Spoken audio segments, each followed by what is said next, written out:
Selamat malam semuanya. Sebelumnya, terima kasih untuk waktunya. Di sini kami dari kelompok 11 akan mempresentasikan hasil kerja kelompok kami, yaitu mengenai teori permainan dan perilaku oligopolis. Baik, dengan persingkat waktu, sebelum menjelaskan materi, kami akan memperkenalkan diri terlebih dahulu. Perkenalkan, nama saya Nika Lili Sugiantari, absen 8, dan bersama rekan saya Ketut Purnamayasa, nomor absen 7. Jadi di sini kita akan menjelaskan beberapa materi, yaitu yang pertama ada perilaku strategis dan teori permainan. Jadi di sini penjelasan tentang perilaku strategis, yaitu perilaku strategis mengacu kepada rencana kerja atau perilaku seseorang oligopoli setelah mempertimbangkan semua reaksi yang mungkin dilakukan oleh para pesaing selama masih ada pesaing di antara mereka untuk memperoleh laba dan keuntungan lainnya. Lalu selanjutnya teori permainan, yaitu di sini teori permainan itu dipelopori oleh ahli matematika John von Neumann dan ekonom Oscar Megester pada tahun 1944, dan tidak lama kemudian teori ini diakui sebagai terobosan baru dalam penelitian tentang oligopoli. Lalu pada bagian unsur-unsur teori permainan di sini juga akan dibagi menjadi 5 bagian, yaitu yang pertama ada jumlah permainan, yang kedua ada ganjaran, yang ketiga ada strategi permainan, keempat ada matrik permainan, dan yang terakhir ada titik pelana. Di unsur-unsur teori permainan langsung saja yang pertama, yaitu jumlah permainan, di mana permainan diklasifikasikan menurut jumlah kepentingan atau tujuan yang ada dalam permainan tersebut. Dalam hal ini perlu dipahami bahwa pengertian jumlah pemain tidak selalu sama artinya dengan jumlah orang yang terlibat dalam permainan. Lalu yang kedua ada ganjaran. Ganjaran yaitu merupakan hasil akhir yang terjadi pada akhir permainan. Berkenan dengan ganjaran ini, permainan digolongkan menjadi 2 macam kategori, yaitu permainan jumlah 0 dan permainan jumlah bukan 0.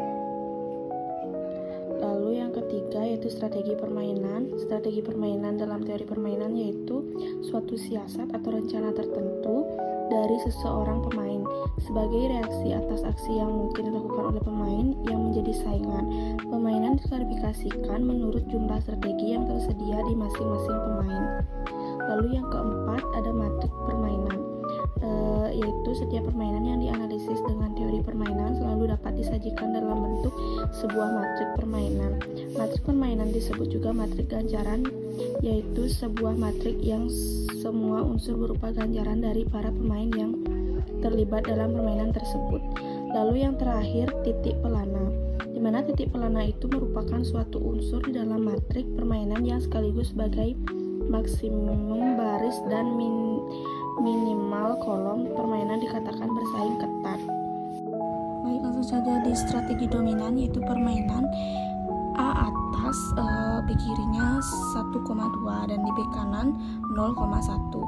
Lalu A bawah, B kirinya 2,1 dan B kanannya 1,0. Lalu keseimbangan nasnya di sini di pemain yaitu A atas, B kirinya 2,1, B kanannya 0,0. Lalu A bawahnya, B kirinya 0,0 dan B kanannya 1,2. Jadi keseimbangan nas tidak selalu hanya untuk satu keadaan. Selain itu ada juga situasi tanpa keseimbangan nas seperti tergambar dalam matrik imbalan berikut ini, yaitu permainan A atas, B kirinya 0,0, B kanannya 0,-1. Lalu A bawah, B kirinya 1,0 dan B kanannya -1,3.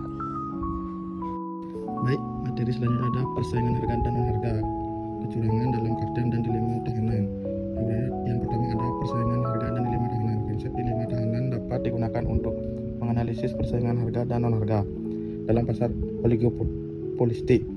Selain juga dalam hal kecenderungan untuk berbuat curang, yaitu dengan cara diam-diam mengurangi harga atau menjual lebih banyak dari kuota di dalam sebuah kartel.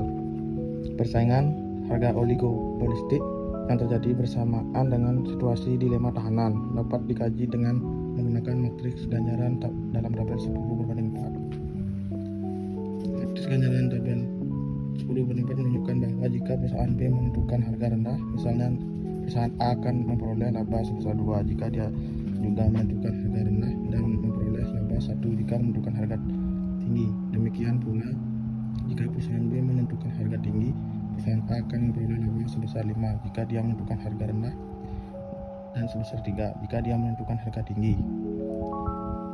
Dengan demikian, kedua perusahaan mengalami dilema tahanan. Setiap perusahaan akan menentukan harga rendah dan memperoleh laba yang lebih kecil, karena jika dia menentukan harga tinggi, perusahaan tersebut tidak bisa mempercayai bahwa saingannya juga akan menentukan harga yang tinggi. Secara khusus katakan bahwa perusahaan A menentukan harga tinggi dengan harapan bahwa perusahaan B juga akan menentukan harga tinggi, sehingga setiap perusahaan akan memperoleh laba sebesar 3. Dengan melihat tabel di atas dapat dilihat bahwa setiap perusahaan melakukan strategi dominan untuk memasang iklan dan akan memperoleh laba sebesar 2. Namun kedua perusahaan akan lebih diuntungkan jika mereka tidak memasang iklan, karena mereka akan memperoleh laba yang lebih tinggi sebesar 3. Dan ada kecurangan dalam kartel dan dilema tahanan.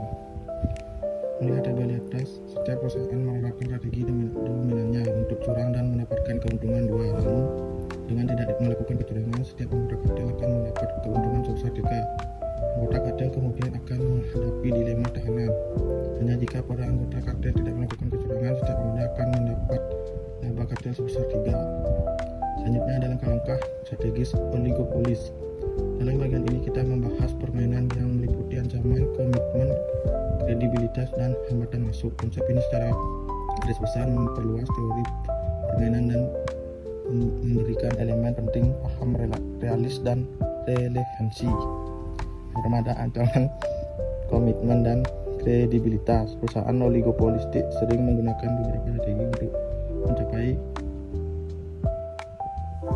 keunggulan kompetitif atas pesaingnya, meskipun untuk membatasi perilaku mereka sendiri atau untuk sementara mengurangi jumlah keuntungan mereka. Misalnya, seorang oligopolis bisa mengancam untuk menurunkan harganya jika para pesaingnya menurunkan harga mereka, meskipun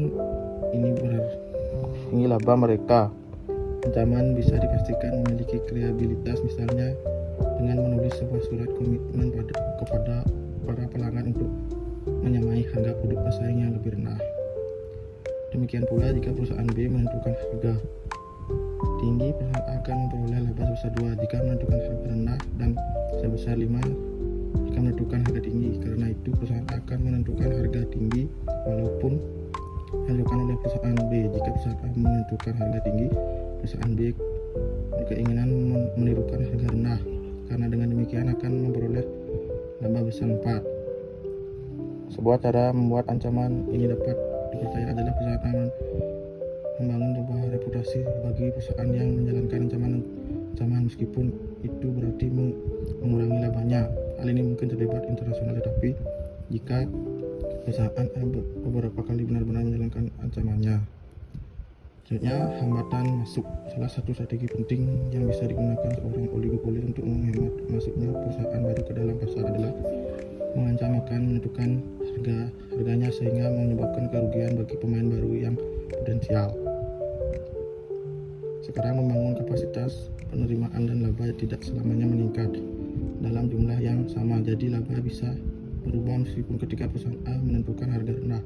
Namun demikian kesimpulannya akan tetap sama, artinya perusahaan B akan terhambat untuk masuk ke dalam pasar selama perusahaan A memperoleh laba yang lebih tinggi ketika menentukan harga rendah setelah meningkatkan kapasitas produknya dibanding ketika menentukan harga tinggi, terlebih untuk mengantisipasi kebutuhan masa mendatang menjadi ancaman yang kredibel, karena dengan adanya kelebihan kapasitas perusahaan akan menentukan harga yang rendah dan memperoleh laba besar.